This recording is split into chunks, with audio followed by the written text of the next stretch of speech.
तो दोस्तों, आज हम लोग संयोजी उत्तक के प्रकार के बारे में जानेंगे। तो आइए समझते हैं। तो संयोजी उत्तक जो होते हैं वो 3 प्रकार के होते हैं। पहला वास्तविक संयोजी उत्तक, जिसे हम लोग इंग्लिश में कनेक्टिव टिश्यू प्रॉपर कहते हैं। दूसरा कंकाल उत्तक, जिसे स्केलेटल टिश्यू भी कहा जाता है। और तीसरा तरल उत्तक या संवहनीय उत्तक, जिसे फ्लूइड टिश्यू या वस्कुलर टिश्यू भी कहते हैं। ठीक है दोस्तों। अब वास्तविक संयोजी उत्तक भी निम्नलिखित प्रकार के होते हैं, जैसे एरियोलर उत्तक। एरियोलर उत्तक क्या होता है? तो ये बहुतायत में मिलने वाले उत्तक है।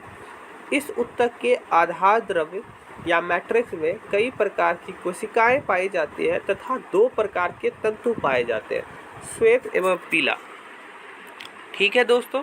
कोशिकाएं, अब ये जो एरियोलर उत्तक होते हैं, ये भी इनकी कोशिकाएं भी निम्नलिखित प्रकार की होती है। आइए देखते हैं।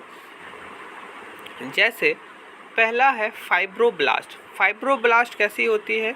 तो फाइब्रोब्लास्ट चपटी होती है, साकित होती है तथा ये तंतु बनाती है। ये क्या बनाती है? तंतु बनाती है दोस्तों। दूसरा होता है हिस्टोसाइट्स।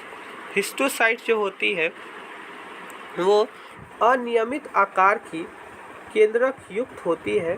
ये जीवाणुओं का भक्षण करती है। हिस्टोसाइट्स क्या करती है? जीवाणुओं का भक्षण करती है। एक होता है प्लाज्मा सेल्स। प्लाज्मा सेल्स क्या करता है? ये एंटीबॉडी का निर्माण करती है। ये क्या करती है दोस्तों?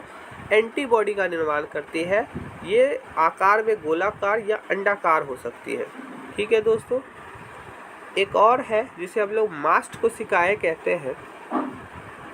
मास्ट कोशिकाएं जो होती है वो केंद्रक युक्त, गोलाकार एवं अंडाकार होती है।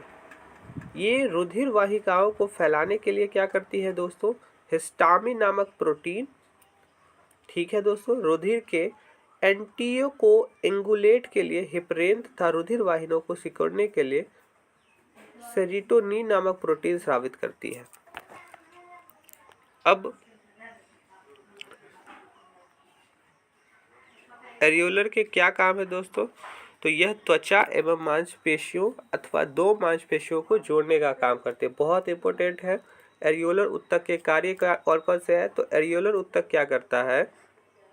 एरियोलर उत्तक त्वचा एवं मांसपेशियों को जोड़ता है, या कह सकते हैं 2 मांसपेशियों को जोड़ने का कार्य करता है।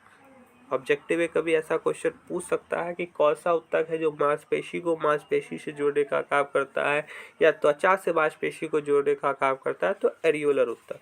ठीक है। ये विभिन्न आंतरिक रचनाओं को ढीले रूप से बांधकर उन्हें अपने स्थान पर रखने में मदद करता है। ठीक है दोस्तों।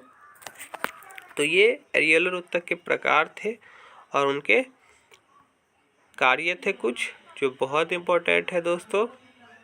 आगे हम वास्तविक संयोजी उत्तक के और प्रकारों को देखेंगे।